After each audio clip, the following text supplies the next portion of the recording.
안녕하십니까. 저는 산업연구원에서 반도체 산업을 담당하고 있는 김양팽이라고 합니다. 제가 오늘 여러분들께 말씀드릴 내용은 최근 이슈가 되고 있는 반도체 패권, 그 반도체 패권을 둘러싼 핵심 이슈와 전망에 관해서 말씀드리도록 하겠습니다. 일단 그 반도체 패권에 대해서 말씀을 드리기 위해서는 반도체 산업에 대한 이해가 필요하다고 생각이 돼서 반도체 산업의 개요에서부터 그리고 그 패권 경쟁에 오기까지의 그러한 반도체 산업의 발전 현황, 그리고 그 패권 전쟁이 시발됐던 미국과 중국의 분쟁, 그리고 최근에 패권 전쟁과 더더욱 얘기가 많이 되고 있는 현재 치포 동맹, 그리고 8월 달에 발효가 된 미국의 반도체 산업 육성법에 대해서 순서대로 말씀을 드리겠습니다. 우선 반도체 산업의 개요입니다. 반도체 산업은 여기 이 방송을 들으시는 분들이 반도체에 대해서는 워낙 잘 아시는 분들이라고 생각을 해서 길게는 설명을 드리지 않겠습니다만은, 일단 반도체라는 것은 우리가 생각하는 그런 검은 캡슐 속에 들어있는 물건, 그것은 실제적으로 집적 회로라는 것이고, 그 이외에도 개별 소자라든지 다이오드, 그리고 센서류도 전부 반도체에 들어간다 라는 부분을 먼저 말씀을 드리겠습니다. 이 부분에 대해서는 제가 이공계 출신이 아니라서 오히려 여러분들께서 더 많은 지식을 알고 계실 거라 생각하고, 다음으로 이제 집적 회로, 앞서 말씀드린 그 반도체의 기능과 역할입니다. 반도체는 그림에서 보신 것과 같이 여러 가지 종류가 있고, 메모리 반도체와 시스템 반도체로 나눌 수가 있습니다. 메모리 반도체는 데이터를 저장하고 기억하는 역할을 하고 있으며, 시스템 반도체는 실제적으로 어떤 동작을 제어하거나 연산, 그리고 신호를 변환시키는 역할을 하고 있습니다. 그럼 반도체 산업, 그 반도체 산업이 어떻게 성장을 해왔는지 말씀을 드리도록 하겠습니다. 반도체는 1957년 미국의 TI에서 발명이 되었고, 그리고 초기에는 탁상용 계산기라든지 그리고 전자시계 등 아주 단순한 기능을 가진 제품이었습니다. 이러한 반도체가 실제적으로 그 시장을 넓혀가고 우리 일상생활에서 많이 쓰이게 된 계기는 1980년대 초반부터 보급된 PC의 영향이 크다고 할 수 있겠습니다. PC가 보급이 되기 시작하면서 그 메모리 반도체의 수요량이 늘어났고, 반도체 시장도 함께 성장을 하게 되었습니다. 그리고 PC 다음에 이제 PC를 활용해서 인터넷 통신, 그 정보통신의 시대로 접어들면서 반도체 수요량이 더더욱 늘어나게 되었고, 그 통신기기 중에서는 스마트폰의 등장이 또 새로운 반도체 산업의 수요 시장을 형성하였다고 할 수 있습니다. 따라서 반도체 시장이 이렇게 커지게 된 데는 초기에 PC와 그리고 스마트폰이라는 큰 두 개의 수요 시장이 있었습니다. 그러고 나서 2010년대경이라고 해야 될까요? 2000년대 말부터 지금 말씀드린 인터넷이 보급되고 전자상거래라든지 이런 정보통신의 발달로 인해서 기업용 데이터 수요가 늘어나게 됩니다. 그러면서 최근에는 서버 시장도 크게 확대가 되었습니다. 따라서 현재 반도체 수요 시장을 크게 세 개로 구분해서 볼 수 있는데, 첫 번째는 먼저 시작되었던 PC, 그리고 스마트폰 시장, 그리고 최근에 성장하고 있는 서버용 시장으로 볼 수 있습니다. PC와 스마트폰은 각각 반도체 시장의 약 30% 정도의 시장 점유율이 있고, 서버의 경우에는 현재 15%에서 20% 사이입니다. 나머지 부분은 개인용 소비라든지 다른 국방이라든지 전자기기에서 사용이 되고 있습니다. 그런데 이 서버용 시장이 현재는 20% 미만이지만은 더더욱 발전을 하고 있고, 최근에 반도체 경기가 하락하고 있다고 함에도 불구하고 여전히 서버용 시장은 견고히 성장하고 있는 상황입니다. 다음으로 반도체 생태계를 설명을 드리겠습니다. 반도체는 이제 저희 산업계 같은 경우 어떤 제조업은 특히 그 제조업을 중심으로 생태계가 형성이 된다고 하는데, 실질적으로 그 제품을 생산하는 그 축이 그 산업의 중심이 됩니다. 반도체는 실리콘 웨이퍼에 실제적으로 공장에서 투입되어서 전공정과 후공정에 걸쳐서 생산이 되는 부분이고, 그 사이에서 발생하는 그 실리콘 웨이퍼가 투입되기 전 설계를 위한 그러한 EDA라든지 아니면 IP 그런 후방 산업이 있고 그 실리콘 웨이퍼를 가공하는 공정에 필요한 소재 산업, 제조 장비 산업들이 마찬가지로 후방 산업으로 있게 됩니다. 그리고 실리콘 웨이퍼 공정 단계를 전공정 단계라고 하고 그 웨이퍼를 잘라서 테스트하고 포장하는 단계를 후공정이라고 구분하고 있습니다. 밑에 이제 팹리스와 파운드리 그리고 IDM 설명이 있는데 팹리스는 반도체 설계를 전문으로 하는 회사, 그리고 파운드리는 생산을 전문으로 하는 회사, 그리고 IDM은 메모리 반도체 초기 형태, 즉 한 기업에서 반도체를 설계에서부터 제조까지 그리고 후공정까지 모두 처리하는 기업 형태를 IDM이라고 합니다. 이러한 반도체 생태계가 뒤에서 설명을 드리겠지만은 초기에 미국에서 개발한 반도체, 그 미국 기업들이 하던 부분들이 이제 분화가 되기 시작하고 그 분화가 지역적으로, 글로벌 지역으로 퍼지면서 이제 반도체 글로벌 밸류 체인이 형성이 되게 됩니다. 그 형성되었던 글로벌 밸류 체인에 문제가 생기면서 나중에 말씀드릴 반도체 패권 경쟁까지 이어지게 됩니다. 이 부분은 다들 특히 우리 이제 정보통신기획평가원 분들은 잘 알고 계실 텐데 다른 분들은 모르시는 분들이 꽤 계세요. 시스템 반도체와 메모리 반도체의 구분. 앞서서 제가 말씀드린 부분은 이제 공학적으로 접근해서 그 집적 회로가 메모리 반도체와 시스템 반도체로 나뉜다, 그 부분이었는데 최근 신문 기사라든지 다른 것을 보면은 파운드리랑 팹리스도 시스템 반도체라고 언급을 많이들 하시죠. 여러분들 물론 알고 계실 거라고 생각합니다. 왜냐하면 시스템 반도체 현재 시장에 나와 있는 그리고 생산되고 있는 시스템 반도체는 팹리스에서 설계를 하고 파운드리에서 제조를 하기 때문에 그걸 모두 합쳐서 그 사업 영역까지 시스템 반도체라고 말을 하고 있는 거죠. 그리고 앞서서 반도체에 대해서 기본적인 사항을 말씀드렸고 다른 데서는 제가 말씀을 드리면 사실 이 부분을 좀 길게 설명을 드려요. 근데 오늘은 기본적인 특히 공학적인 지식이 저보다 많으신 분들이기 때문에 제가 그 부분은 간략하게 넘어가도록 하겠습니다. 최근 이제 이 글로벌 반도체 산업의 동향에 대해서 말씀을 드리겠습니다. 앞서 말씀드린 것처럼 반도체 시장은 상당히 큰 규모로 발전을 하고 있습니다. 그리고 작년도 글로벌 반도체 시장 규모가 5천억 달러를 넘어섰고 올해는 6천억 달러를 넘어설 것으로 예상되고 있습니다. 실제 1980년대부터 2020년까지 약 40년간의 반도체 시장 성장률을 보면 연평균 10.5%라는 어마어마한 성장률을 보이고 있습니다. 그리고 이제 예전보다 지금이 더 빠른 속도로 성장하고 있는 상황입니다. 여기에서 이제 앞서 제가 미리 말씀을 드려버렸네요. 이 표에서 보시는 것과 같이 지난 40년간 이렇게 빠른 속도로 성장을 하고 있고 이 다음에는 그럼 얼마나 이 시장이 변할 것인가, 그 부분을 봤을 때 실제적으로 앞서서 제가 말씀드린 것처럼 여기서 먼저 보셔야 될 것 같습니다. 2021년도 시장 매출이 5천억이 넘었는데 1년 만에 1,000억 원이나 더 는다고 말씀을 드렸지 않습니까?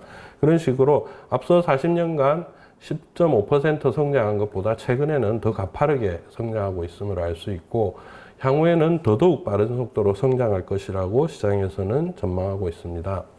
그 이유는 지금까지의 반도체를 수요했던 그런 메모리 반도체 등에서 처리했던 데이터들이 아무래도 사람들의 수기로 입력이 다 되었었죠. 그런데 AI의 발달 그리고 IoT의 그 데이터 수집 이런 부분에 있어서는 이제 사람이 직접 입력하는 것이 아니라 기계가 그 데이터를 수집하고 입력을 하면서 처리해야 되는 데이터 용량이 더 빠른 속도로 더 많이 늘어나게 된 거죠. 그래서 지금부터 10년 이내, 즉 2030년경에는 지금의 반도체 시장의 2배까지 성장할 것이다. 즉 1조 달러 규모의 반도체 시장으로 커질 것이다라는 예측까지 나오고 있는 상황입니다. 따라서 우리나라가 주력 상품으로 하고 있는 이 반도체, 앞으로 세계 시장도 이렇게 커지고 우리나라의 경제를 여전히 갈 수 있는 그런 산업이라는 것에 대해서는 의심의 여지가 없다고 보셔도 될 것 같습니다. 이 부분은 이제 시장에서의 반도체 그 종류별로 규모를 표시한 것입니다. 우리나라가 메모리 반도체 강국이기 때문에 반도체에서는 이제 우리는 메모리 반도체 이외에는 시스템 반도체라고 표현을 많이 하는데, 여러분들께서 잘 아시다시피 반도체는 사실 메모리 반도체 이외에 그냥 시스템 반도체가 아니라 아날로그 반도체, 그리고 로직 반도체, 마이크로칩, 그리고 뭐 개별 소자 등등을 모두 반도체라고 얘기하고 있습니다. 우리나라가 가장 잘하고 있는 이 주력 상품인 메모리 반도체는 실제적으로 시장에서의 규모가 한 30% 미만이고 나머지 분야가 상당히 큽니다. 따라서 우리나라는 메모리 반도체만 잘하지 다른 반도체, 시스템 반도체는 열악한 그런 반도체 강국이면서도 그런 약점을 가지고 있다라는 말씀들을 많이 하시는데, 실제적으로 개별 품목별로 보면은 또 그렇지도 않은 게 메모리 반도체 시장이 제일 큰 시장으로 보셔도 될 것 같습니다. 로직 반도체와 메모리 반도체가 사실 비슷한 크기의 규모를 가지고 있고, 이 메모리 반도체에 대한 기술력 그리고 시장에서의 그런 로열티 등이 상당히 높은 것은 앞으로도 우리 국가 경쟁력에 계속 큰 도움이 될 부분임에는 틀림없다고 생각을 합니다. 자, 앞서서 말씀드린 부분인데, 우리는 메모리 반도체를 잘한다 그러면은 실제적으로 반도체 시장은 어떻게 구성이 되어 있느냐. 먼저 국가별로 보면은 미국이 세계 반도체 시장의 50% 이상의 시장 점유율을 나타내고 있습니다. 그리고 다음이 한국, 우리나라가 2위죠. 근데 실제적으로 미국은 50% 이상이고 우리나라는 18.4%, 이 매출 규모가 상당히 차이가 있습니다. 차이가 있지만 또 우리나라랑 3등, 4등의 일본이나 유럽을 보시면 또 우리나라의 절반 정도 수준이기 때문에 이 반도체 시장은 어떤 국가, 기업이 독과점을 하고 있다고 보셔도 사실상 무난할 것 같습니다. 그렇기 때문에 다른 국가들의 도전이 어렵다라고 이제 먼저 말씀을 드릴 수 있는데, 이 원천 기술을 가지고 있거나 먼저 첨단 기술을 개발한 그런 기업들이 앞서서 시장을 지배력을 높이고 난 이후에는 다른 국가나 기업들이 그 시장에 참여하기가 어려워지는 거죠. 앞서 말씀드린 것처럼 반도체는 미국에서 발명이 되었고 미국이 계속 이 시장을 주도하고 있는 상황이 이어지고 있습니다. 국가별 점유율은 뒤에서 제가 다른 그래프로도 설명을 드릴 텐데, 지금은 미국이 1위, 우리나라가 2위인데 사실상 1980년대 중반에 일본이 잠시 미국을 앞선 적도 있었고, 그리고 2013년까지는 일본이 우리나라보다 시장 점유율이 높았습니다.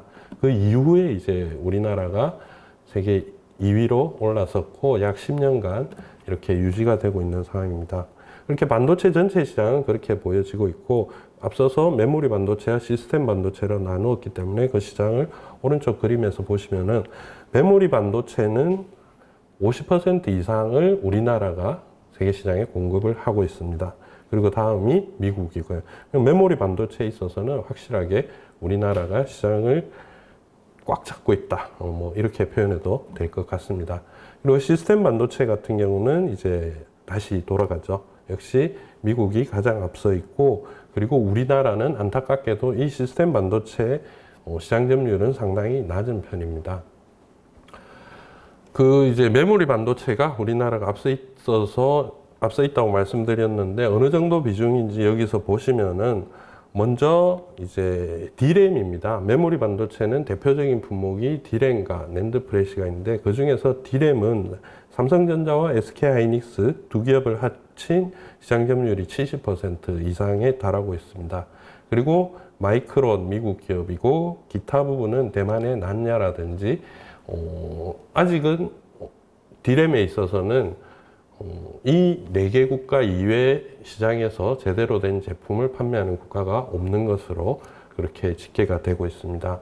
낸드 플래시 같은 경우에는 이제 D램보다는 더 많은 기업들이 경쟁을 하고 있는 상황이고, 앞서서 일본의 반도체 시장 점유율이 조금 보였던 부분들은 이러한 낸드 플래시, 지금은 키옥시아로 이름을 바꿨던데 예전에 이제 도시바 반도체였죠.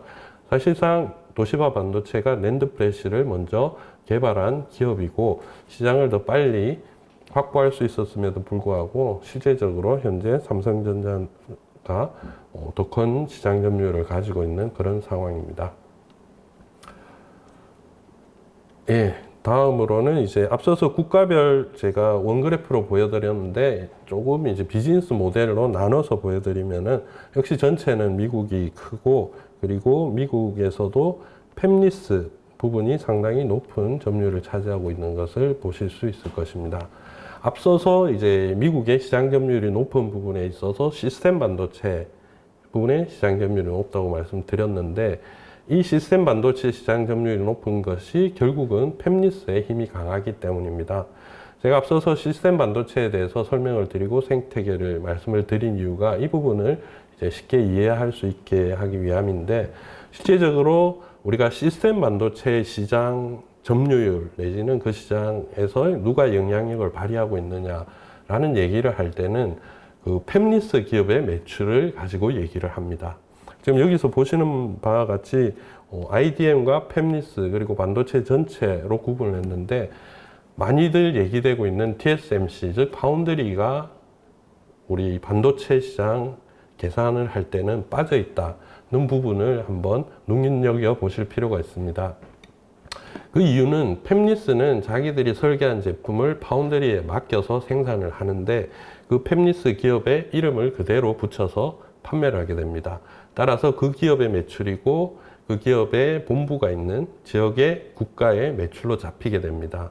하지만 파운드리의 경우에는 팹리스에서 받은 그 설계도를 가지고 위탁 생산을 하지만은 파운드리의 그 이름은 어디에도 찍혀 있지 않죠. 단지 이제 지역 이름은 찍혀 나옵니다. 예를 들어서 인텔의 CPU에 인텔이란 그 브랜드와 함께 밑에 찍혀 있는 것을 보시면은 메이드 인 말레이시아 이렇게 적혀 있을 것입니다. 물론 이제 파운드리 기업에서 후공정으로 넘어가서 패키징에 최종적으로 그 지역의 그 이름이 찍히는 것이 일반적인데, 그 파운드리와 그런 이런 후공정 기업들은 자기들의 브랜드로 제품을 생산하고 판매를 하지 못한다는 것이죠. 그래서 이제 우리가 시장 점유율이라든지 볼 때 파운드리는 빠져 있다, 그런 부분을 체크해 두시면은 앞으로 다른 신문 기사라든지 이런 내용들을 접했을 때 왜 TSMC가 저렇게 잘 나가는데 이런 통계는 잡히지 않는가, 그 부분을 이해하시는데 도움이 될 것이라고 생각합니다.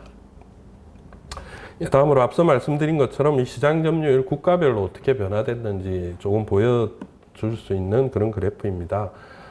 반도체가 미국에서 개발이 되었고 80년대 초중반까지는 미국이 세계시장 점유율 1위를 계속 유지를 하고 있었습니다. 그런데 1970년대 말부터 일본의 전자산업이 발달을 하게 되고, 그 전자기기에 들어가는 반도체를 일본의 각 기업들이 이제 직접 생산을 하게 되죠. 그리고 그 생산한 반도체를 해외 시장에 수출을 하다 보니까 이제 80년대 중반에는 오히려 일본의 시장 점유율이 미국을 넘어서게 됩니다. 그렇게 되면서 이제 미국이 움직임이 있었죠. 미국이 움직이게 되면서 미국과 일본의 미일 반도체 협정을 맺게 됩니다. 이제 당시 일본이 미국의 그 빌딩이라든지 건물이나 토지를 사들이고 세계 시장에서 상당히 영향력을 발휘하고 있을 때, 미국은 이제 일본의 그런 전자산업이라든지 다른 부분을 견제를 하는 그런 움직임을 보이게 된 것입니다. 그렇게 1985년부터 약 10년간 세 차례에 걸쳐서 미일 반도체 협정이 갱신을 거쳤는데, 그 사이에 이렇게 일본의 반도체 산업이 힘없이 주저앉게 되었고, 지금은 세계시장 점유율이 우리나라보다 더 낮게 떨어지는 그런 결과를 나타내게 되었습니다. 이 부분을 왜 언급을 드리냐면은 이제 뒤에서 말씀드릴 반도체 패권 경쟁, 그리고 우리나라가 어떤 스탠스를 취해야 될지 라는 부분에 있어서 일본과 미국의 이런 역사적인 사실이 사실 우리에게 참고가 될 수밖에 없기 때문입니다. 자, 다음으로 이제 최근에 반도체, 그러니까 작년도 반도체 기업들의 매출 순위를 제가 조금 정리를 해 보았습니다.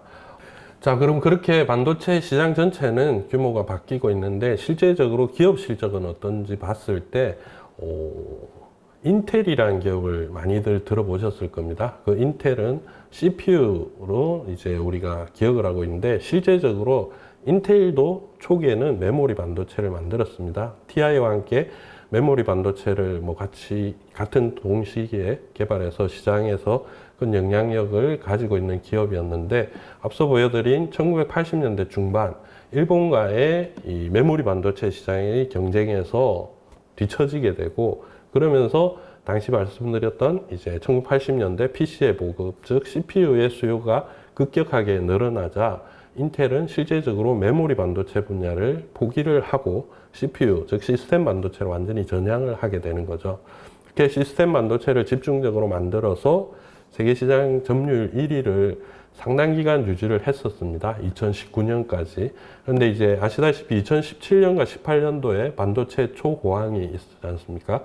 그러면서 메모리 반도체로 시장에서 이 매출을 늘려왔던 삼성전자의 그 매출이 1위로 한번 인텔을 꺾고 올라가게 되죠. 그런데 다시 2022년도에, 작년도에 인텔과 삼성이 바뀌었다가 또다시 2021년도에 삼성전자가 1위로 올라섰습니다.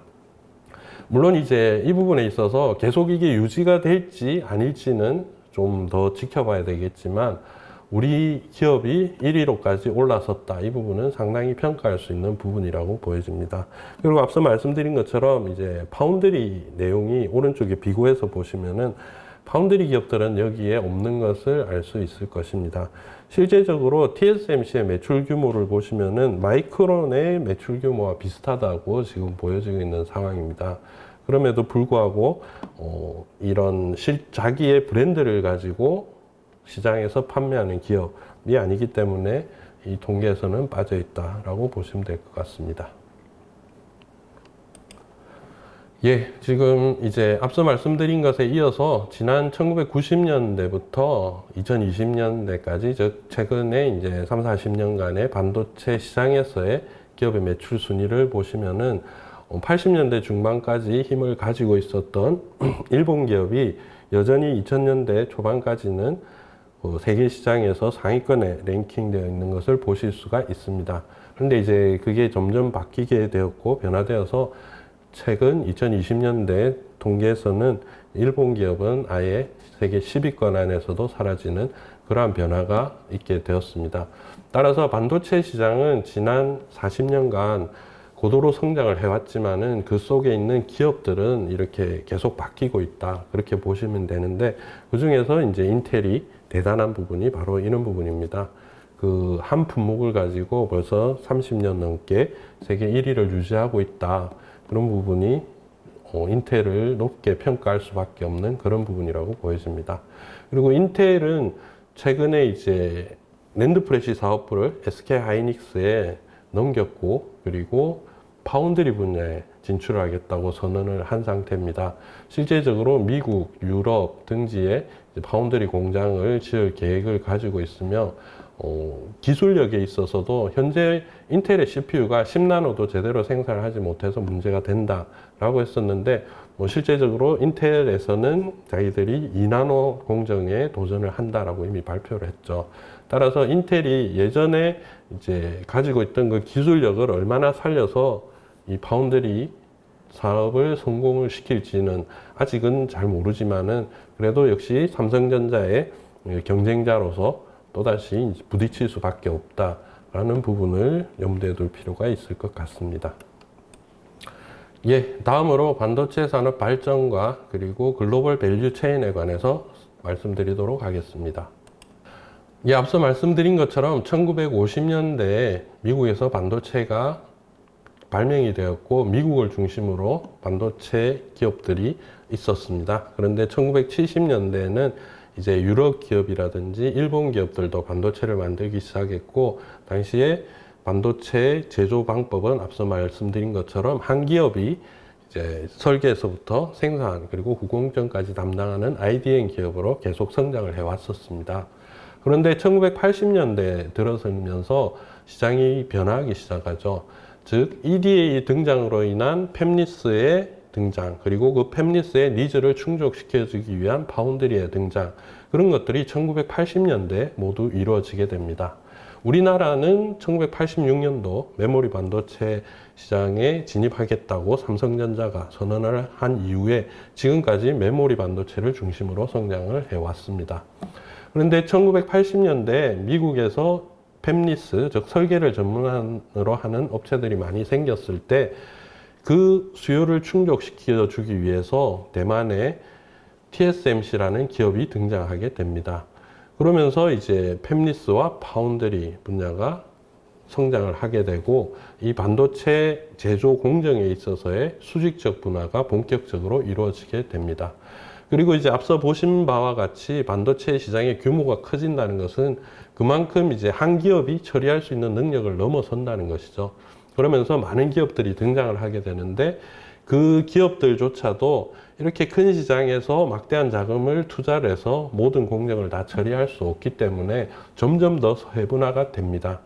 크게 세분화가 된 분야를 말씀드린다면은 앞서 말씀드린 설계 부분, 그리고 전공정, 후공정 이렇게 크게 덩어리로 나눌 수 있겠죠. 그 설계 부분은 이제 뒤에서 설명을 드리도록 하겠습니다. 예, 이 그림에서 보시는 바와 같이 설계 부분은 여전히 미국 쪽, 앞서서 이제 시스템 반도체 시장 점유율 말씀드리면서 팹리스에 관해서 말씀을 드렸습니다. 여기서 보시는 1번 부분이 이제 1번과 2번, 3번이 디자인에 해당되는 것이고, 1번은 아시다시피 영국의 ARM을 얘기를 하고 있습니다. IP 기업이 유럽에 아직 있는 부분이고요. 근데 2번과 3번 같은 경우는 EDA 툴, 그리고 팹리스, 즉 반도체 설계 부분을 미국에서 담당을 하게 되는 것입니다. 그렇게 설계한 팹리스의 설계 도면이 이제 아시아권으로 넘어오게 되는 것이죠.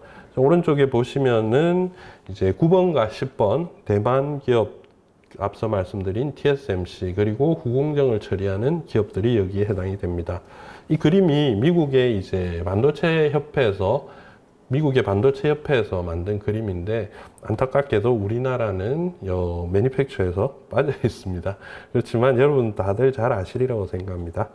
그리고 이제 7번과 8번, 이 6번, 7번, 8번 같은 경우는 앞서서 생태계에서 설명드렸던 이러한 소재와 장비 부분인데 여전히 장비 부분은 미국이 설계 부분, 앞서서 EDA와 팹리스가 경쟁력이 있다고 했는데 초기에 그 반도체 제조 장비도 같이 만들기 시작했기 때문에 여전히 그 원천 기술을 가지고 있고 장비 분야에 있어서는 반도체 제조 장비 분야는 미국이 여전히 선두를 달리고 있습니다. 거기에 이어가는 것이 이제 일본이라고 할 수 있겠죠. 앞서서 일본이 잠시 세계 시장에서 미국을 넘어선 시절도 있었지 않습니까? 그런 식으로 이제 일본의 반도체 산업이 발달하는 과정에서 그러한 소재와 장비가 함께 성장을 하였고 지금까지 그 경쟁력이 이어지고 있다고 보시면 될 것입니다. 그리고 실제적으로 일본의 반도체 산업의 쇠퇴기와 이제 대만과 우리나라의 반도체 산업의 성장기를 겹쳐서 생각을 해 보시면은 일본의 그런 반도체 제조 기업들이 경쟁력을 잃어갈 때 우리나라와 대만은 제조 경쟁력을 그때부터 가지게 됩니다. 그러면은 우리가 반도체를 만들 때, 그리고 대만이 반도체를 만들 때 그 제조 장비와 소재를 직접 개발을 했을까요? 그렇진 않았겠죠. 그래서 지금 이제 우리나라 공급망의 문제에 대해서 생태계 문제라든지 많은 언급들이 있었습니다만은 대만과 한국의 반도체 그런 성장의 배경에는 미국과 일본 기업들이 있다고 할 수 있습니다. 특히 지리적으로 일본은 가깝기 때문에 또 하나 지금까지 설명드렸던 일본의 반도체 제조업의 쇠퇴기에 제조 장비 기업과 소재 기업들은 뭐 어떻게 보면 냉정하집니다만은 일본 기업들을 버리고 이제 한국 기업과 대만 기업과 같이 협력을 한 것이죠. 그러면서 일본 기업들은 계속 그 일본의 제조 장비나 소재 업체들은 계속 성장을 할 수 있었고 보시는 바와 같이 지금도 글로벌 밸류 체인에서 상당히 중요한 역할을 하고 있습니다. 그렇게 생산된 제품은 최종 제품으로, 즉 스마트폰이나 전자기기로 모양을 바꾸어서, 모습을 바꾸어서 다시 미국으로 간다라는 것이 지금 이제 이러한 반도체의 세계적인 공급망이 될 수가 있습니다. 다음을 보시면은 이러한 밸류 체인상에서 지금까지 설명드렸던 부분을 좀 더 명확하게 보여주는 부분인데, 디자인에 강점이 있는 나라는 미국이고, 앞서 말씀드린 것처럼 IDM은 모든 걸 다 처리를 하니까 메모리 반도체 강한 우리나라도 사실 디자인 부분에 있어서 경쟁력이 있다라고는 할 수 있습니다. 이제 시스템 반도체가 아니라는 게 좀 아쉬운 따름이죠. 그리고 제조 분야에 있어서는 전공정과 후공정, 앞서서 말씀드린 것처럼 나뉘어지고, 전공정 분야가 첨단 기술을 요하고 후공정 분야는 기술보다는 노동력이 필요한 그런 부분입니다. 왜냐하면은 반도체는 전공정은 웨이퍼를 하나를 아시다시피 뭐 식각이라든지 정착이라든지 이온 주입이라든지 이런 공정을 거쳐서 넘어가지 않습니까? 그런데 후공정에 있어서는 그걸 테스트하고 잘라서 이제 포장을 하고 이런 과정을 거치는데, 특히 테스트 분야에 있어서는 웨이퍼 단계 테스트가 아니라 완제품의 테스트는 상당히 이제 수량이 많아질 수밖에 없습니다. 다른 제조업의 경우에는 샘플을 해서 불량률이 몇 퍼센트 미만이면은 나머지 제품들도 다 통과, 이런 식으로 이제 시장에 판매가 됩니다만은, 반도체는 그렇지가 않죠. 반도체는 100% 전수 검사를 하기 때문에 그 만들어지는 모든 칩들을 다 검사기계에 넣어서 일일이 검사를 하고 그러고 나서 판매를 하게 되는 겁니다. 그러니까 마지막에 그런 검사를 하는 부분에 있어서는 어떤 첨단 기술이라든지 그런 것보다는 그걸 모두 관리할 인력이 필요한 것이죠. 그래서 반도체 산업 내에서 그나마 노동이 제일 많이 집약이 되는 부분이 후공정이고, 그만큼 부가가치도 낮은 분야라고 보시면 될 것입니다. 따라서 그런 후공정은 IDM 기업이 아니라면은 실제적으로 자기들이 직접 수행하기보다는 나는 외부에 이제 위탁을 맡기게 되는 거죠. 그러면은 당연히 인건비가 저렴한 국가로 갈 수밖에 없고, 뭐 대만 주변의 아시아 지역, 동남아시아 지역, 앞서 제가 인텔의 메드 인 말레이시아 말씀을 드렸지만은 그런 동아시아 지역에서 후공정이 지금 발달해 있는 상황입니다. 자, 그리고 반도체 패권 경쟁에 대해서 말씀드릴 텐데, 그 전에 작년에 있었던 미국 정부의 반도체 공급망 점검을 조금 설명을 드리겠습니다. 이 부분이 이제 두 개의 선후 관계가 문제가 있는데, 미중 무역 분쟁이 먼저냐 아니면은 이 반도체 공급망 점검이 문제냐라는 사이에서 저도 고민을 많이 했습니다. 시기상으로는 물론 이제 미중 무역 분쟁부터 시작이 됐는데, 이러한 글로벌 패권 경쟁으로까지 발발된 거는 또 다르게 미국 정부의 이러한 공급망 점검, 이 부분이 큰 역할을 했기 때문입니다. 따라서 먼저 미국 정부의 이 공급망 점검에 대해서 간단하게 설명을 드리고 이야기를 이어가도록 하겠습니다. 예, 이제 작년 3월이었죠. 작년 3월에 바이든 대통령 정부로 미국의 이제 정권이 교체되면서 대통령 되자마자 처음에 시작했던 일이 반도체를 비롯해서 첨단 산업에 대한 공급망의 행정명령을 이제 행정명령에 사인을 하고 실제적으로 조사를 100일간 했습니다. 그렇게 이제 100일간 진행한 계기가 실제적으로 반도체 산업에, 그러니까 미국의 반도체 산업이 경쟁력을 잃어가고 있다라는 지적들은 그 전 정권, 즉 오바마 그리고 트럼프 정권에 이어서면서 계속 지적이 되었습니다만은 어떤 미국 정부가 실제적으로 조치를 취하지는 않았습니다. 그때까지만 해도 반도체라는 제품은 실제적으로 미국이 디자인을 많이 하고 앞서 보신 것과 같이 시장 점유율도 높고 미국이 반도체 강국이기 때문에 자신감을 먼저 가지고 있었고요. 두 번째, 그렇게 만들어 오는 뭐 대만의 TSMC라든지 내지는 메모리 반도체가 강한 한국이라든지 이런 데서 공급을 받는데 문제가 전혀 없었기 때문이죠.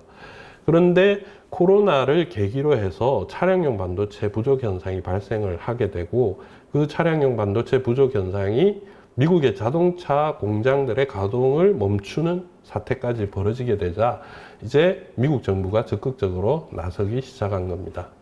뭐 반도체 부족 현상에 대해서 말씀을 드리려면은 이건 좀 앞선 이 얘기로 가야 되는데, 코로나가 이제 2019년도 말 12월 정도부터 시작이 되었고, 우리나라도 2020년도 초반이죠. 2월, 3월부터 본격적으로 확산이 되고, 뭐 팬데믹 선언이 되고까지 이어졌는데, 그 시기에 코로나가 터지자마자 전 세계 소비 심리가 얼어붙기 시작했고, 실제적으로 주가도 당시에 상당히 많이 떨어졌었죠.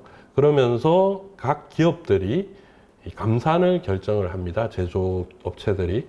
그리고 자동차 업체도 당연히 감산을 결정을 했고, 반도체 업체도 소비 시장이 줄어드니까 어쩔 수 없이 생산량을 조절을 하는 그런 단계에 접어들었었죠. 그런데 코로나가 확산되면서 오히려 자동차는 개인용 이동수단으로서 더 많이 판매가 되었고, 반도체는 가정용 이제 일을 할 수 있는 공간이 집으로 들어오면서 뭐 PC라든지 태블릿이라든지 이런 수요가 크게 증가를 하게 됩니다. 그러면서 제조업체도 마찬가지, 반도체 업체도 마찬가지로 둘 다 이제 감산 결정했던 부분에 있어서 갑자기 늘어나는 소비에 대응을 할 수가 없었던 것이죠.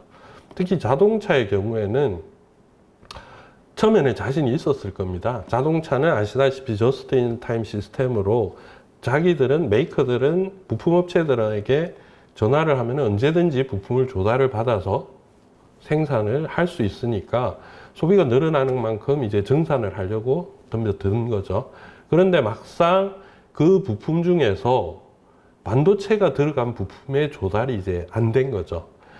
자동차 업체가 직접 반도체를 구입을 하는 것이 아니고 반도체가 들어간 부품을 조달을 해서 사용을 해야 되는데, 이 반도체라는 물건은 또 그런 제품과는 다르게 이 생산량을 조절하는 데는 단기간에 해결이 되지 않았던 겁니다. 아시다시피 웨이퍼가 투입이 되어서 이제 전공정이 끝나기까지만 해도 3개월에서 6개월에, 최소 3개월이죠. 6개월 이상의, 시스템 반도체는 6개월 이상의 시간이 걸리는데, 그렇게 자동차 업체에서 반도체를 가져오라고 한들 그게 당장 공급이 될 이유가 없었고, 그러다 보니 이제 자동차 산업에 문제가 생긴 겁니다. 자, 그거는 이제 반도체 부족 문제였고, 다시 미국의 얘기로 돌아가면은 그렇게 자기들의 최우선, 최주력 산업인 자동차 산업에 문제가 생기니까 이러한 공급망 점검을 하게 된 것입니다. 자, 그리고 이제 그 점검을 하고 나서 나온 결과가 앞서서 이제 왼쪽 그림은 보여드린 부분이죠. 이렇게 뭐 미국은 여전히 반도체 쪽은 강해. 그리고 IDM도 메모리 반도체가 있어서 시장 점유율도 높아. 하지만 실질적으로 그 지역에서 생산되는 양을 보니까 이게 다르더라 이건 거죠. 역시 생산량이 제일 많은 곳은 대만, 앞서 말씀드린 TSMC를 비롯해서 UMC, 그리고 또 작은 파운드리들이 대만 그리고 그 주변에 많이 있기 때문에 이런 결과가 나타난 것입니다. 삼성전자랑 SK하이닉스가 있는 우리나라도 이 실제적인 웨이퍼 생산량은 이만큼 되는 건데, 미국을 보시면은 생산량이 12%에 불과합니다.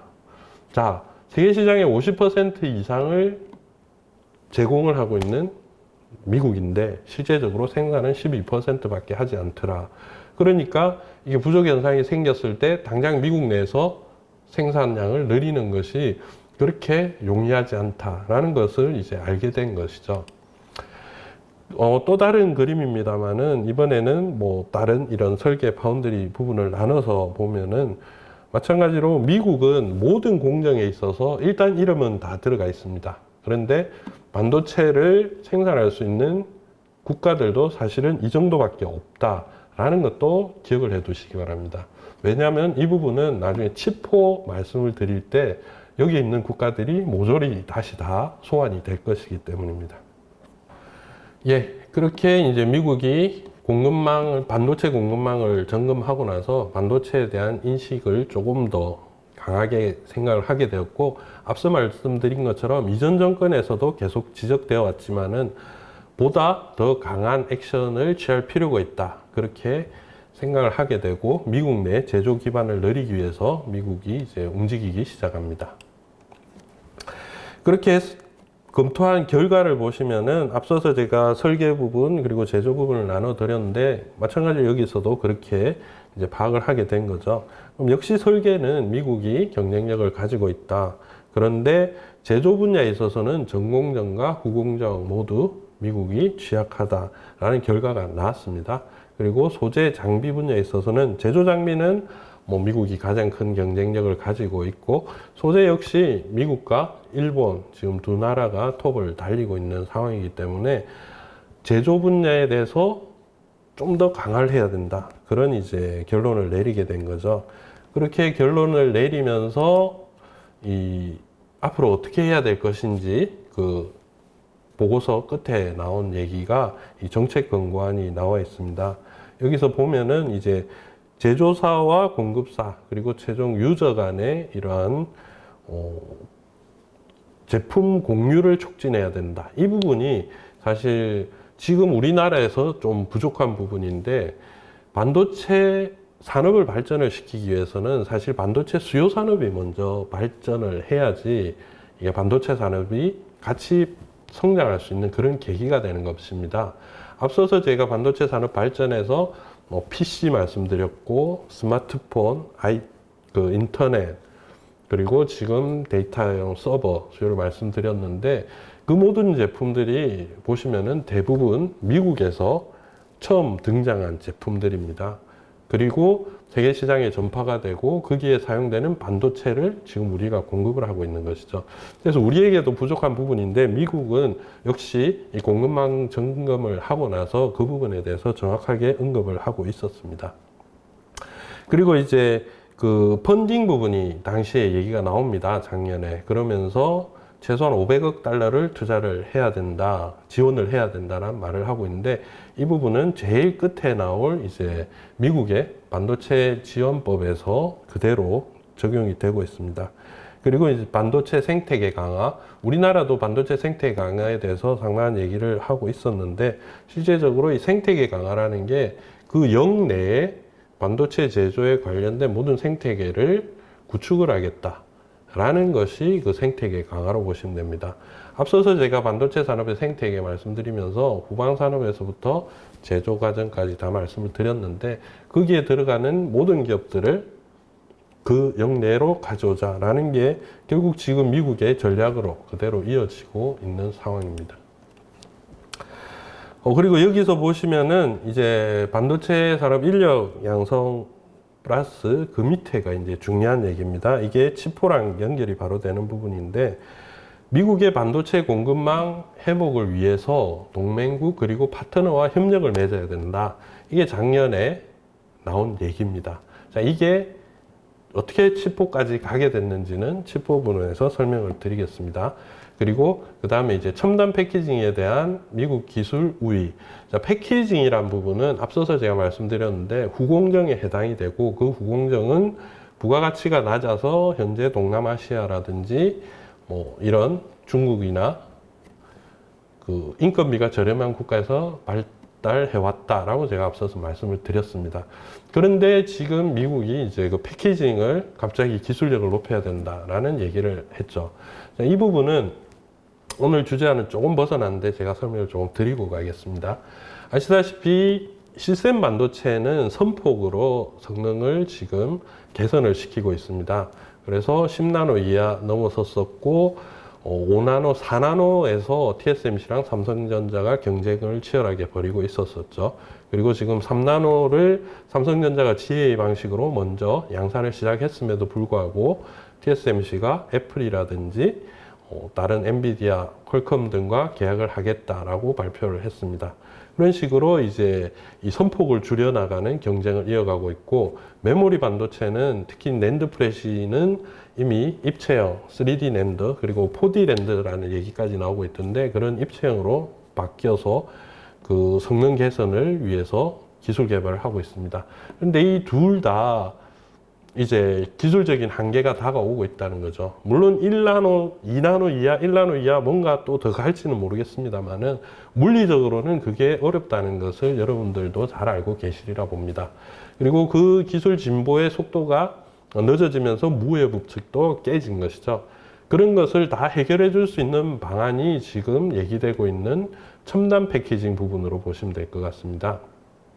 기존에는 단순하게 평면에 포장을 하던 제품을 그런 입체 포장이라든지 미세 포장으로 넘어가면서 전파, 전류 이런 간섭들을 해결해 줄 수 있는 게 패키징이 되는 거고, 그 패키징의 부가가치가 앞으로는 더 높아진다는 거죠. 그러니까 미국은 이미 그런 것까지 다 파악을 하고 이렇게 첨단 패키징 기술을 개발해야 되겠다라고 작년에 권고를 했습니다.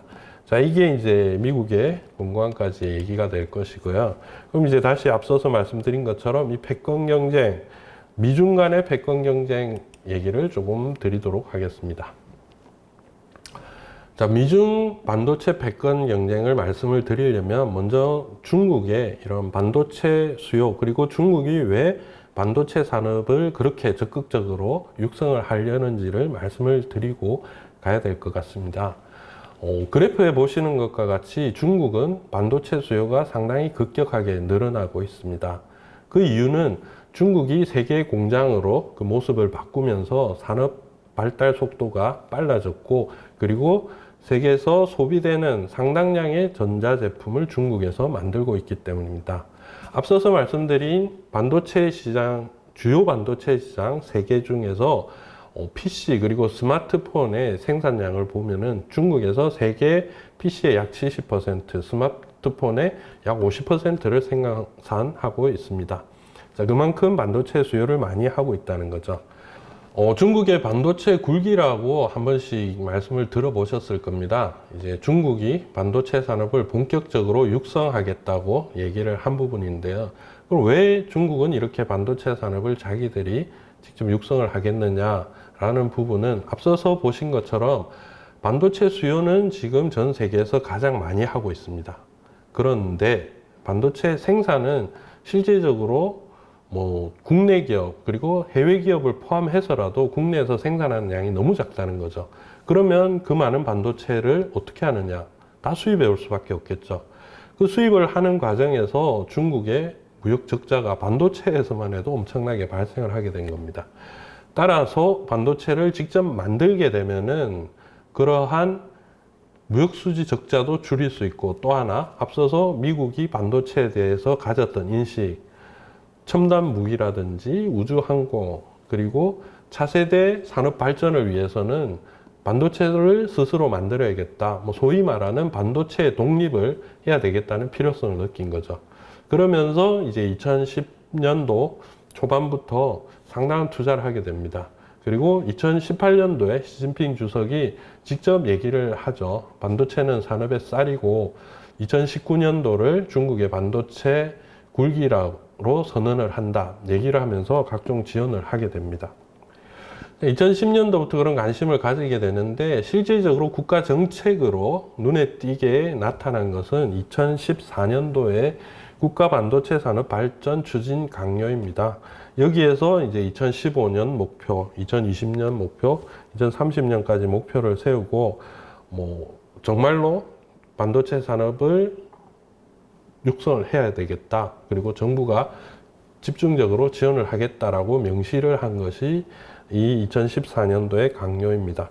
그리고 2015년도에 여러분들 많이 들어보셨을 텐데 중국 제조 2025를 발표를 하죠. 2014년도 추진 강요 이후에 2015년도에 이제 중국 제조 2025를 발표하는데, 이 중국 제조 2025 안에서 반도체 산업과 관련한 아주 높은 목표를 설정을 합니다. 그 높은 목표가 뭐냐면은 2025년까지 반도체 자금률을 70%까지 올리겠다는 겁니다. 앞서 그래프에 보신 바와 같이 자금률이 10% 전후인 상황에서 단 10년 만에 이제 70%까지 올린다는 것은 그 목표치가 상당히 높다는 것을 당연히 알 수 있겠죠. 자, 그럼 그 목표치를 달성하기 위해서는 어떻게 해야 되냐? 그만큼 막대한 지원을 하겠다라는 강력한 의지의 표현이기도 합니다. 실제적으로 당시 중국 제조 2025 발표 이후에 이제 중앙정부에서는 빅펀드를 조성을 했고, 그리고 지방정부에서는 스몰펀드. 이제 스몰펀드라는 것은 그냥 애칭으로 붙인 말이지만은 중앙정부와 지방정부가 각각 여러 가지 펀드를 조성을 해서 막대한 자금 지원을 했다라는 것이 이제 중요한 부분이죠. 그렇게 해서 좀 성공을 했으면 좋겠는데, 작년에 저희가 평가해 본 바로는 아직 목표 달성치에는 많이 미치지 못하는 그런 상황에 와 있습니다. 근데 이제 2015년부터 그렇게 막대한 자금을 투자를 했는데 왜 그럼 아직까지 그렇게 제대로 자금률을 높이거나 성장을 하지 못했을까라는 부분은 이제 여기서부터 미중 분쟁, 즉 미중 갈등의 얘기가 나오게 됩니다. 중국이 이렇게 반도체 산업을 본격적으로 육성을 하려고 하니까 미국은 그 중국의 첨단 산업 발전을 저지하기 위해서, 그리고 반도체 산업을 성공시키지 못하기 위해서 여러 가지 이제 조치를 취하게 됩니다. 대표적인 조치가 미국의 제조 장비를 중국에 수출하지 못하게 하는 것. 심지어는 ASML은 네덜란드 국가임에도 불구하고 ASML까지 중국의 제조 장비를 팔지 못하게 하고 있죠. 뭐 뒤에서 얘기가 나오겠지만은 우리나라도 거기에서 적용 제외는 아닙니다. 즉 우리나라도 미국의 그 법을 영향을 받을 수밖에 없는 그런 상황인데, 이러한 미국이 왜 중국의 그러한 반도체 성장을 저지를 하려고 하는가, 그 의도는 무엇인가, 그것을 생각해 보면은 가장 큰 부분은 이 반도체의 그 가치에 있다고 생각합니다. 역시 반도체는 뭐 지금 일상생활뿐만 아니라 앞으로의 미래 산업, 그리고 첨단 무기, 우주 항공 등을 견인할 수 있는 물건이기 때문에 미국 입장에서는 중국이 반도체를 독자적으로 만들고 자립을 해서 그러한 첨단 산업 발전까지 이어지는 부분이 가장 큰 견제해야 될 부분이기 때문에 반도체 생산부터 이제 저지를 하겠다라는 것이 아닌가 보여집니다. 그리고 이제 중국 같은 경우에는 앞서 말씀드린 것처럼 당장 소비 문제, 세계에서 반도체를 가장 많이 쓰는데 대부분 다 수입해야 된다. 그 부분이 제일 큰 부분이 될 것이고, 그 다음으로는 뭐 당장 현재는 그렇더라도 앞으로의 산업 발전이나, 그리고 미국이 생각하는 부분이 사실 그대로인 거죠. 중국의 첨단 산업 발전을 위해서는 외국에 있는 제품을 가져다 쓰기보다는 직접 만들어서, 그리고 그 다음 단계 기술을 자기들이 직접 개발을 해야 된다라는 것이 어쩔 수 없는 상황인 것입니다. 따라서 중국 입장에서는 미국이 아무리 견제를 하고 장비 수출을 막고 하더라도 끝까지 제품 개발에 시도를 할 수밖에 없는 그런 상황인 거죠. 실제적으로 앞서 말씀드린 YMTC의 낸드 플래시나, 그리고 또 다른 얘기로 중국의 대표 파운드리인 SMIC도 지금 7나노 공정이 성공했다라는 얘기를 하고 있습니다. 자, 그랬을 때 중국에 대한 미국의 견제가 느슨해져서 이런 제품들을 만들고 기술 개발을 했냐라면 그게 아닙니다. 오히려 미국의 견제는 더 심해지고 있는데 중국은 자체 기술로 그러한 이제 첨단 제품에는 떨어지겠지만은 그래도 반도체 생산에 조금씩 성공을 하고 자립화의 길로 가고 있다는 거죠.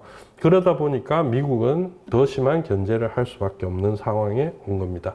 이게 이제 미국과 중국의 분쟁이고, 앞서서 제가 먼저 반도체 공급망에 대해서, 그 미국의 공급망 점검에 대해서 말씀드린 부분은 미국과 중국이 그렇게 다툼을 하고 있는 사이에 그런 공급망 문제가 발생을 했기 때문입니다.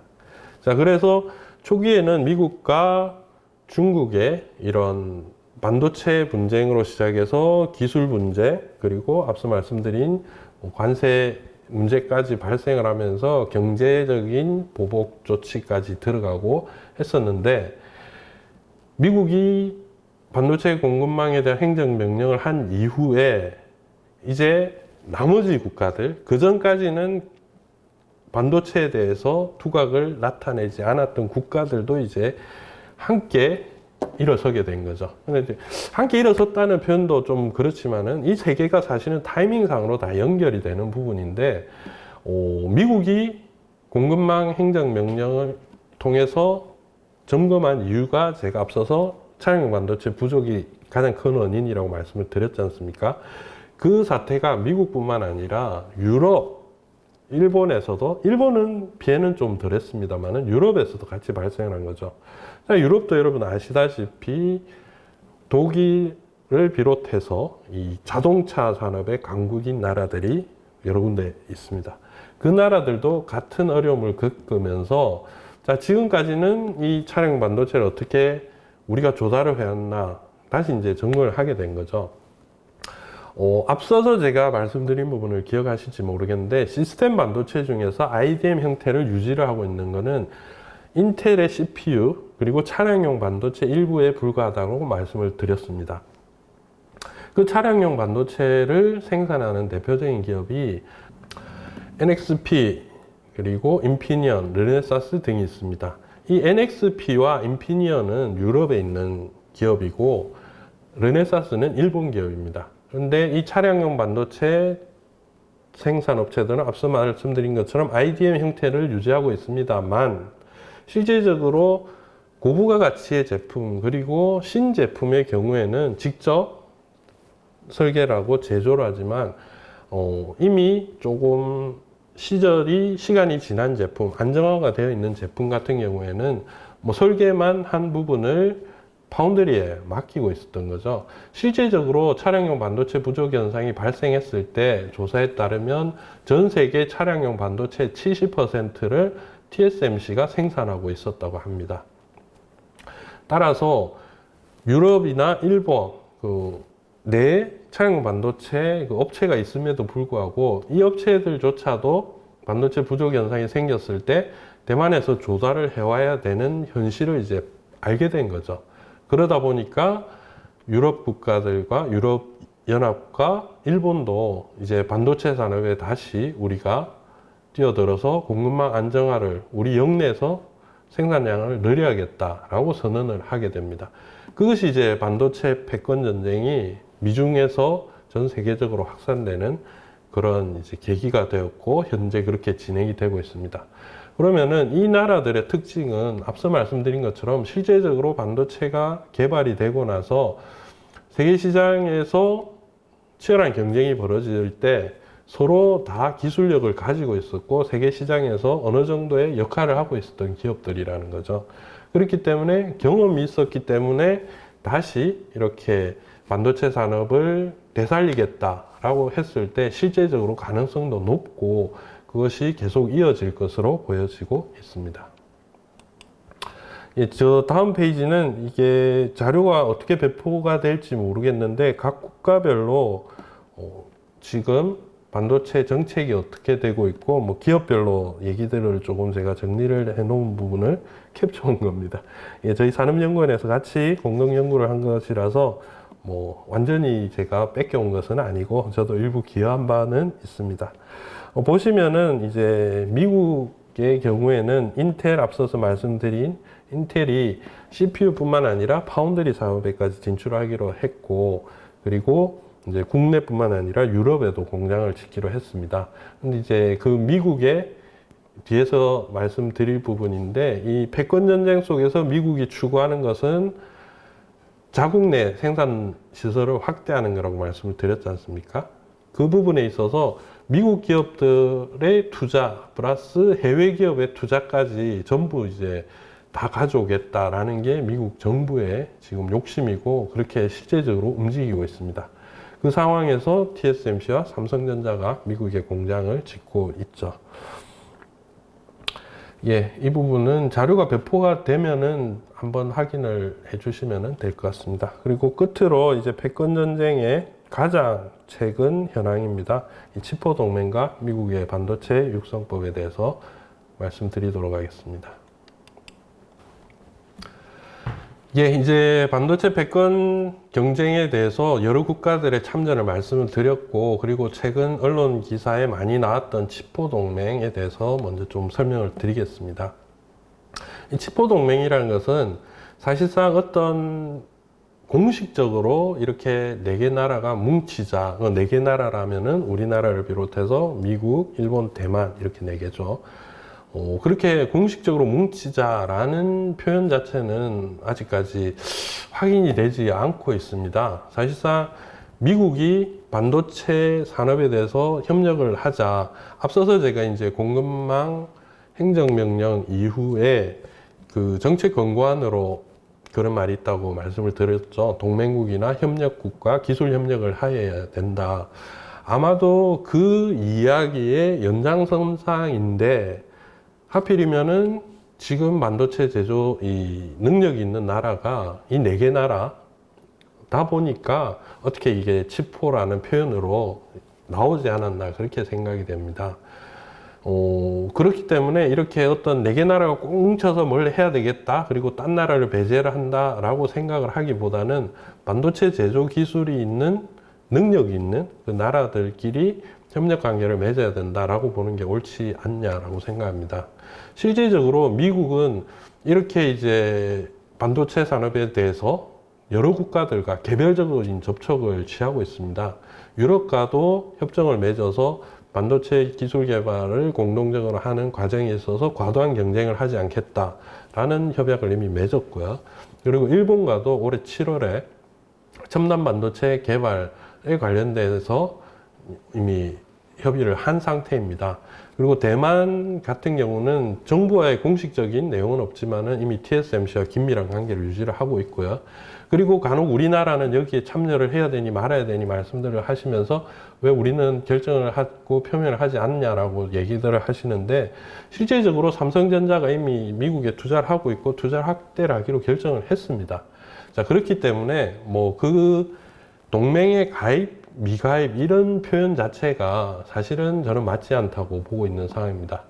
그럼에도 불구하고 많은 분들께서 자, 우리가 여기에 협력을 해야 되냐 말아야 되냐, 그러니까 참 가입을 해야 되나 말아야 되냐라고 말씀하셔서 저는 이제 그것보다는 미국과 협력이냐 아니냐 그렇게 얘기하자고 말을 하고 있는데, 그에 앞서서 지금 그러면 우리는 왜 그런 판단을 해야 되느냐라는 부분을 한번 생각해 보겠습니다.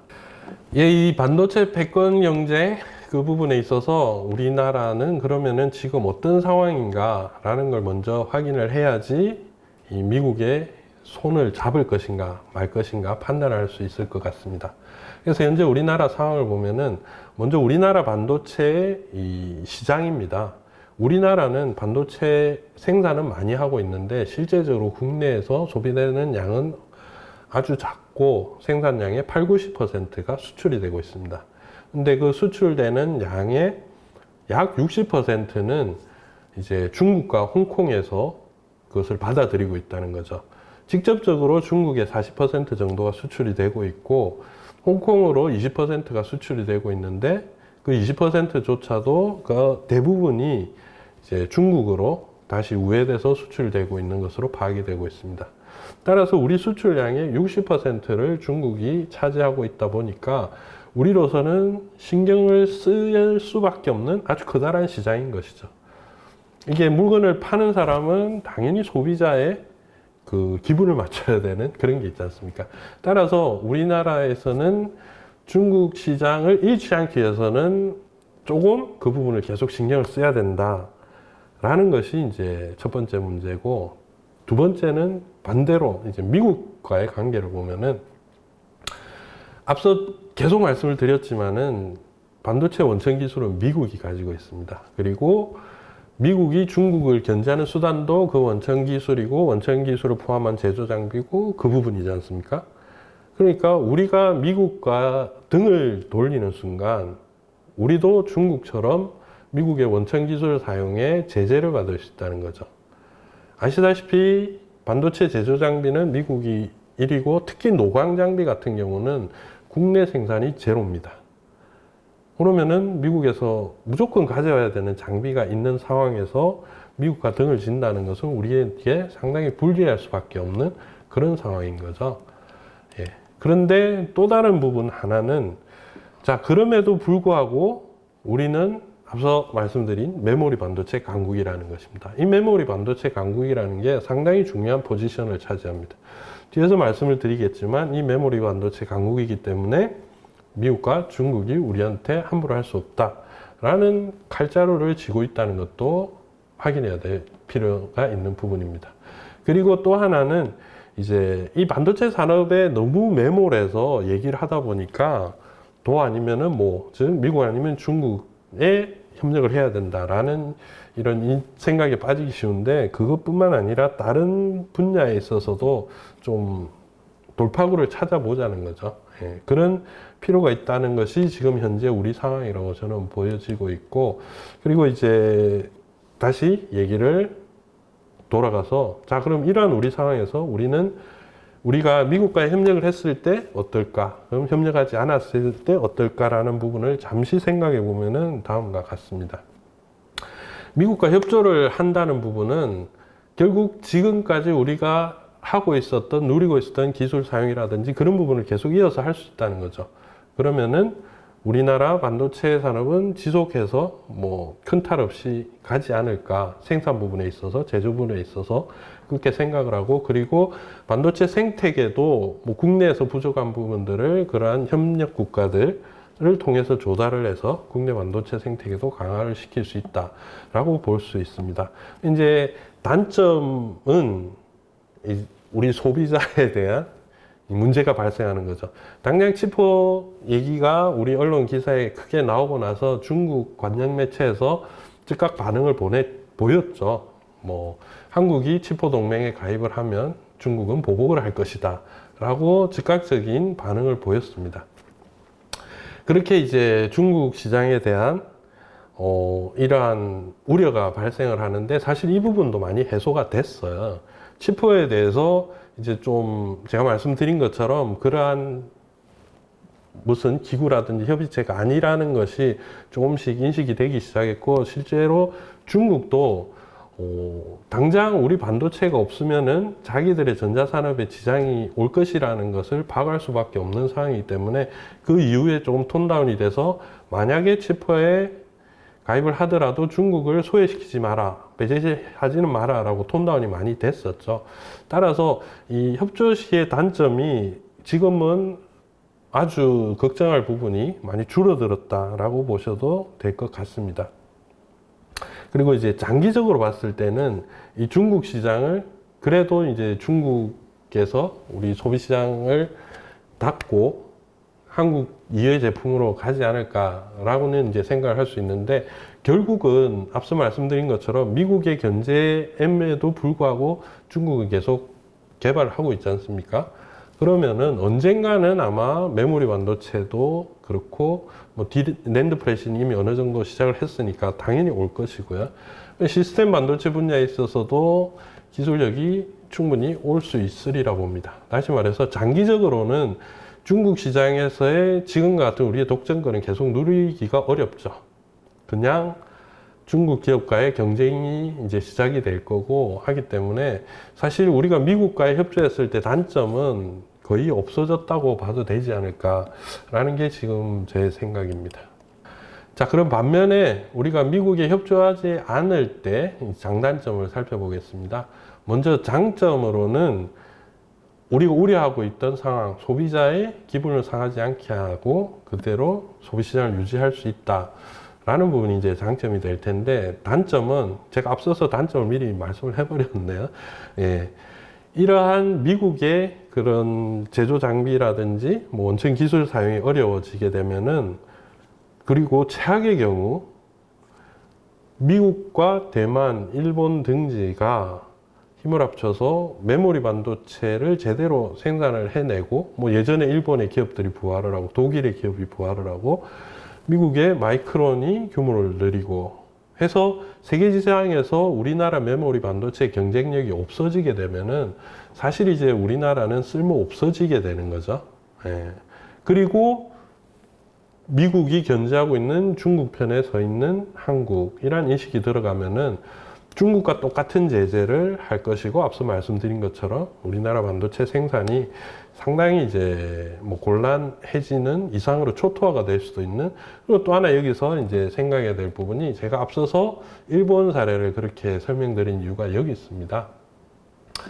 일본이 미국과 미일 반도체 협정을 맺고 불과 10년 만에 세계 반도체 시장 점유율 50%, 60% 육박하던 점유율이 10% 이하로 떨어졌습니다. 지금 10% 이하고 당시에 이제 계속 하락곡선을 걷죠. 다시 말해서 반도체 산업에 있어서는 사실상 미국과의 협력이 없이는 지속적인 발전을 하기가 어렵다는 것이 대부분 반도체를 아시는 분들의 공통적인 의견일 것입니다. 따라서 미국과의 협력 관계는 우리가 이어가야 된다라는 것이 제 생각입니다.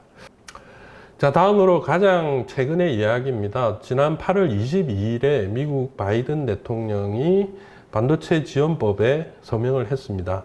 정확하게는 이제 반도체 생산 지원 및 가학법이라고 해서 반도체뿐만 아니라 다른 첨단 산업 분야도 포함을 해서 지원 내용을 발표를 했는데, 이 내용을 보시면은 이전에 미국에서 발의가 되었던 반도체법 그 속에서 이제 논의가 되었던 사항, 앞서서 제가 정책 권고안에서 500억 달러의 지원이 필요하다는 말씀을 드렸지 않습니까? 그 내용이 포함이 돼서 이번에 527억 원 그 정도 규모의 지원을 하기로 했고, 그 이외에도 직간접적인 보조금 얘기들이 들어 있습니다. 근데 여기서 사실 키포인트는 앞서서 우리가 치포라는 얘기를 했는데 그 치포보다 더 강력한 내용이 여기 들어 있습니다.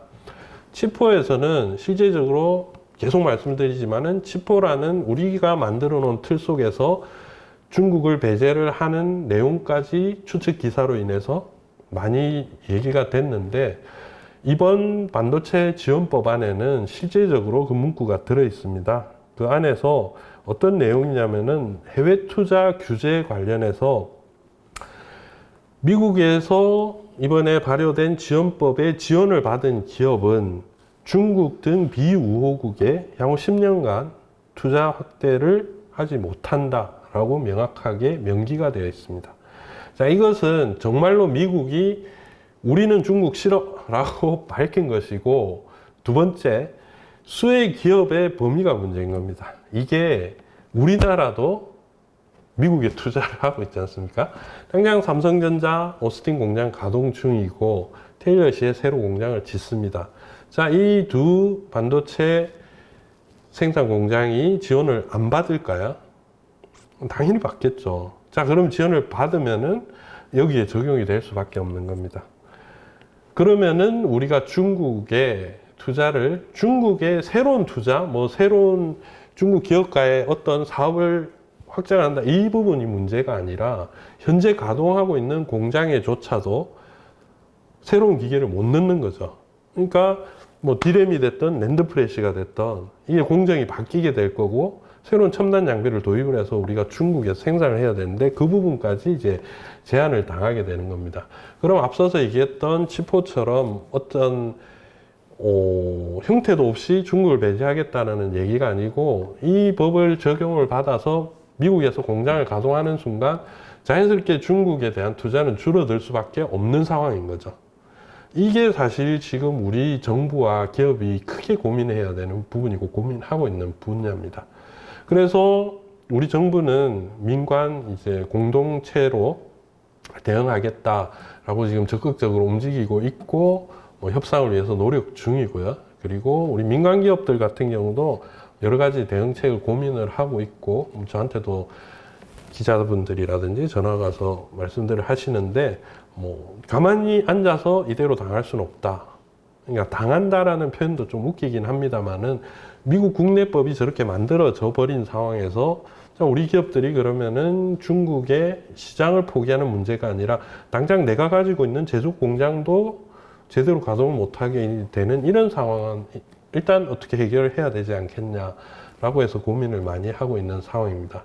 자, 이 모든 것들이 결국 무엇냐면은 미국 내에서 반도체 제조업을 다시 부활하겠다라는 미국의 의도에 따라서 움직이고 있는 겁니다. 물론 이제 그에 반해서 앞서 보신 것 같이 EU라든지 일본도 이렇게 하고 있다라면은 이거는 계속 이어가는 거죠. 이렇게. 자, 이렇게 패권 경쟁이 이어가는 속에서는 결국 우리나라는 어떻게 해야 되느냐? 앞서 말씀드린 우리의 칼자루를 제대로 휘둘러야 됩니다. 표현이 좀 과격하긴 합니다만은, 우리가 가지고 있는 메모리 반도체 기술력은 아시다시피 세계 최고고, 아직 그 분야에 있어서는 미국의 마이크론 기술력을 따라온다고 하더라도 그 정도까지는 되지 않는, 그래도 기술 격차가 조금은 있습니다. 따라서 우리가 늘 하는 얘기지만은 메모리 반도체 분야의 그런 기술 초격차 전략을 계속 유지를 하고, 이 시장에서의 경쟁력을 잃지 않도록 함으로써 실제적으로 우리가 가지고 있으면은 경쟁 국가에서 만들어서 가지고 이 세계 시장에서 자기들이 다시 공급망의 중심이 되려고 하여도 쉽게 흔들리지 않을 거라고 저는 생각을 합니다. 그래서 국내 반도체 생태계 강화, 그리고 메모리 반도체를 계속 안정적으로 공급을 해줄 수 있다면은 이 패권 경쟁 속에서도 우리는 살아남지 않을까, 그렇게 저는 생각을 합니다. 예, 오늘 이상으로 제 발표를 마치도록 하겠습니다. 감사합니다.